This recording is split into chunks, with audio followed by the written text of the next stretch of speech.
ब्रज के एक बड़े अद्भुत महापुरुष हुए श्री बिंदु महाराज। उनका ये भाव है। क्या भाव है? बोले दुनिया में सबसे आप वार्तालाप करते हो ना, कम्युनिकेशन करते हो, बातें करते हो, पर कभी कभी अपनी जिह्वा से भी बातें किया करो। क्या बातें करनी है? बोले इस जिह्वा को समझा। बावरी जिह्वा, तू बस यहाँ की वहाँ और वहाँ की यहाँ करने में ही लगी रहती है, निंदा में ही लगी रहती है, किसी की बुराई करने में ही लगी रहती है। कभी कभार बैठी बैठी भगवान का नाम भी जप, कभी कभार बैठी बैठी भगवान का स्मरण भी कर लिया कर। नहीं तो ये तुझे जो प्राप्त हुआ ना गुण, क्योंकि जिह्वा के पास बहुत बड़ा गुण है। जिह्वा चाहे तो कुछ भी करा सकती है। जीभ चाहे तो बरसों पुराने दुश्मन को दोस्त और दोस्त को दुश्मन की ताकत है इसमें। कहते हैं ना दांत बड़े अकड़ के चलते हैं कि जीभ को कहते हैं कि तू हमारे बीच में रहती है, जब मन चाहे दबा देंगे। क्या कहती है? तुम तो जब मन चाहे दबा दोगे, पर मुझ में इतनी ताकत है, मैं अपनी पे आ गई ना, तुम 32 के 32 को तोड़वा सकती। ऐसा बोलूंगी कि ऐसा कोई सामने वाला दुश्मन मारेगा कि सबरे बाहर आ जाओगे। तो जिह्वा में बहुत ताकत है, वाणी में बहुत। अपनी वाणी को क्या कहना है? श्री बिंदु महाराज लिखते हैं, व्यर्थ बिताती है क्यों जीवन, मुख मंदिर में पड़ी पड़ी, नित्य निकाल राम नाम धुन, श्वास श्वास पर लड़ी। ये अपनी जिह्वा को समझा रहे श्री बिंदु महाराज। अपनी को क्या, हम सबको शिक्षा दे रहे हैं कि ये मांगिए या ये समझाइए अपनी जिह्वा को कि तू अपना सारा जीवन ऐसे ही खराब करती जा रही है। थोड़ा कुछ कमा भी ले, कुछ अच्छा भी बोल ले, कुछ बढ़िया भी कह दे, कुछ भगवान का नाम सुमिरन कर ले। इसलिए वाणी गुणानुकथने श्रवणो कथायाम, इस वाणी का लाभ तभी है जब ये वाणी भगवान का नाम बोले। बाकी तो सब जितने भी शब्द बोलती है ना, ये व्यर्थ ही बोलती है। कौन सा काम आने? बताइए, दिन में गिन के देखिए कितने ऐसे शब्द होंगे जो हमारे काम आएंगे। जितने भी शब्द बोलती है ये जिह्वा, सब व्यर्थ जा रहे हैं, सब बेकार जा रहे हैं। पर जब ये जिह्वा 2-5 मिनट बैठ करके राम राम बोलती है, कृष्ण बोलती है, राधा नाम बोलती है, तब जा करके इस जिह्वा को कुछ गुण प्राप्त होता है, कुछ लाभ प्राप्त हो। इसलिए अपनी जिह्वा से हरिनाम जाप करो, सब करो।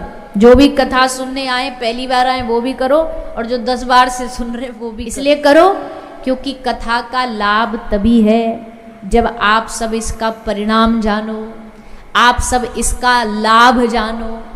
और लाभ यही है कि इसलिए सत्संग सुनाया जाता कि भगवान के नाम में रुचि हो जाए। अब आप बरसों से सुन रहे हो, पर अभी तक आपकी जिह्वा ने आदत नहीं डाली कि भगवान का नाम जाप करना है, तो इसका मतलब अभी सुनने में कहीं कमी है, सुनने में अभी कहीं गड़बड़ है। इसलिए श्री सुखदेव जी महाराज राजा परीक्षित के पास आए।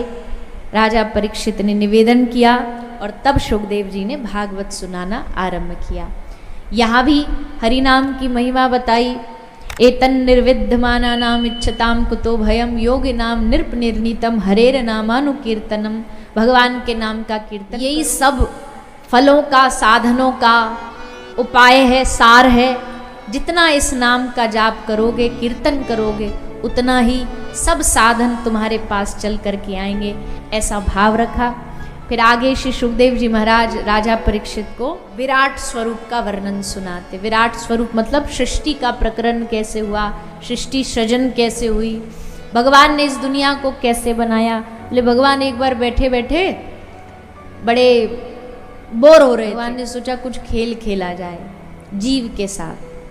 तो जीव के साथ भगवान ने इतनी बड़ी सृष्टि बनाई और फिर खेल खेला छुपम छुपाई का। छुपम छुपाई के खेल में क्या होता है? एक प्लेयर ढूंढता है, बाकी छुपते हैं। अब यहाँ तो प्लेयर ही 2 हैं, एक भगवान और एक जीव। भगवान ने कहा कि भैया जीवात्मा को कि एक काम कर, पहले तू छुप ले, पहले हम ढूंढेंगे तुझे। जीव बोला ठीक है प्रभु। तो अब वो अच्छी जगह ढूंढ रहा है छुपने की। अच्छी जगह में क्या मिला उसे? घर में छुपा, बाजार में छुपा, दुकानों में जा जा के छुपा, मंदिरों में, गुरुद्वारों में छुपा। पर भगवान कहाँ नहीं ढूंढ सकते, सब जगह पकड़ लिया। बारी आई भगवान के छुपने की। जी बोला अब आप छुपो, अब हम ढूंढेंगे। भगवान बोले ले हम छुपते। तो भगवान कहाँ छुपे? भगवान ने सोचा कि दुकान में छुपूंगा ये जगह से पता है, मकान में छुपूंगा ये जगह से पता है, मंदिर में छुपूंगा, ये जगह भी ये जानता है, कोई नई जगह चुने तो भगवान कहाँ छुपे? ईश्वरः सर्वभूतानां हृदय सेर्जुन तिष्ठति। भगवान जीव के चित्त में, उसके हृदय में आकर के छुप करके बैठे। अब जीव की बुद्धि कहाँ तक जाती है कि जहां वो छुपा था भगवान भी वहीं छुपेंगे, इसलिए भगवान को वहीं वहीं ढूंढ रहा है। संसार की बाह्य चीजों में भगवान को ढूंढ रहा है, पर हृदय में बैठे हुए ठाकुर जी मुस्कुरा रहे हैं, हंस रहे हैं कि अरे बावरे, मोह को कहा खोजत है जग में, मैं तो तेरे हृदय में बैठा हूं, मैं तो तेरे चित्त, और वहीं तुझे देखने की फुर्सत नहीं है। सबरी दुनिया में ढूंढ डाला पर हृदय में नहीं ढूंढा, मन में नहीं ढूंढा, मन में नहीं खोजा। और जिन खोजा तिन पाइया, जिन्होंने खोजा उनको मिला। मीराबाई सा ने खोजा, उनको हृदय में मिला। सखूबाई ने खोजा, उनको हृदय में मिला।